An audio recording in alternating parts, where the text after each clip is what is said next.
Chocolate Chip Cookie Murder, Chapter 24, Part 1. I know it's confusing, Hannah tried to explain as she walked back into her condo. It was clear by her startled expression that Moish didn't know what to make of her comings and goings today. I've come back to make a few phone calls. What do you say I keep you busy with a dish of ice cream? Moish rubbed against her ankles as Hannah pulled a carton of fresh vanilla out of the freezer and scooped some into a dessert dish. She carried it out to the living room, set it down on the coffee table, and patted the surface. Moish didn't need a second invitation. He approached the dish, sniffed at the mound of icy white, and then tasted it with the tip of his tongue. The cold must have surprised him, because he drew back to stare at it, but that didn't stop him from going back for a second lick. While Moish was busy exploring this intriguing new foodstuff, Hannah flopped down on the couch and reached for the phone. She had to call Dr. Holland to confirm that Boyd Watson had kept his appointment on Wednesday morning. 5 minutes later, Hannah had her answer. She'd pretended to be a medical claims adjuster, and she'd asked Dr. Holland's receptionist to verify the time of the appointment. The receptionist had told her that Mr. Watson had seen Dr. Holland at 7 in the morning and that his appointment had lasted the usual 15 minutes. I don't know whether I should be relieved or disappointed, Hannah confided to her feline roommate. Boyd Watson wasn't the killer, and he was free to batter Daniel whenever he felt the urge.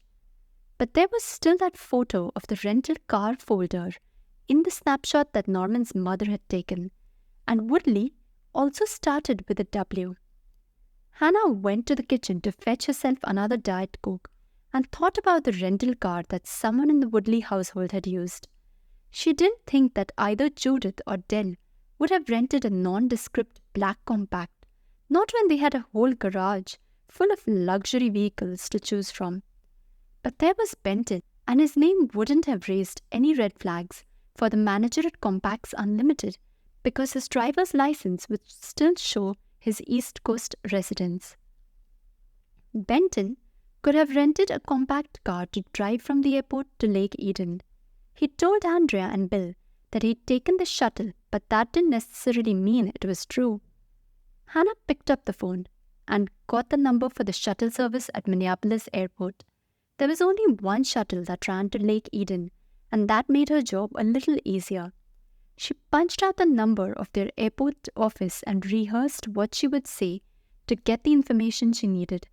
She picked up a new skill by listening to Andrea on the phone with the hotel clerk at the Buttermakers Convention. It was possible to get all sorts of information if the person on the other end of the line really wanted to help you. On-time shuttle service, this is Tammy speaking. Hannah winced at the insipidly cheerful voice. Why did companies always hire girls who sounded as if they should be working at Disneyland? Hi, Tammy. I really need your help.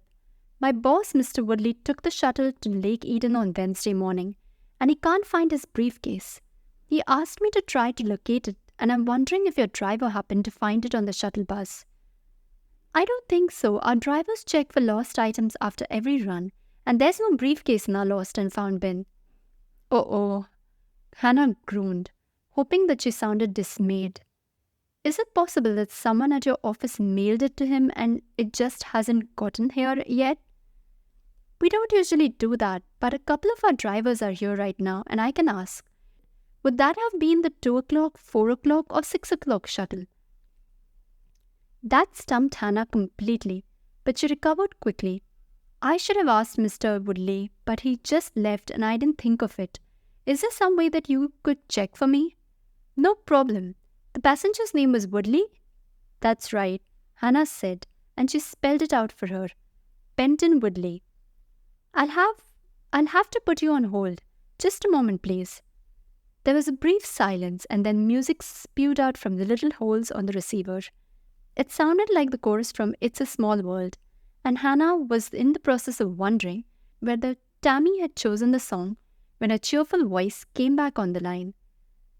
Mr. Woodley was our passenger on the 2 o'clock shuttle. I checked with the driver, but he said he didn't find anything except a pen and a monogrammed handkerchief. Maybe you should check with the airlines? Good idea. Thanks, Tammy. I really appreciate your help. Hannah hung up the phone and thought about what she'd learned. Moish jumped up on her lap and started to lick her arm with his raspy tongue. He seemed to sense that she was upset, and he was doing his best to comfort her. Hannah stroked him absently and thought about the times of the murders. The fact that Benton had taken the 2 o'clock shuttle didn't rule him out as a killer.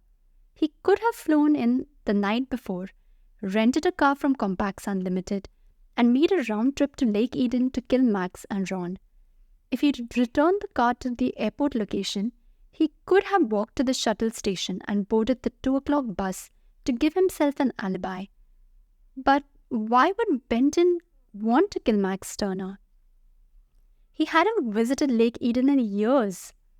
And as far as Hannah knew, he'd never spoken more than a few words to Max. Her mind spinning, Hannah reached for the phone again, intending to call Compacts Unlimited to find out if Benton had rented a car. But perhaps she should leave that to Bill. He knew the manager and he could get the information much faster than she could. Hannah punched out Bill's number and reminded herself of the things she had to tell him.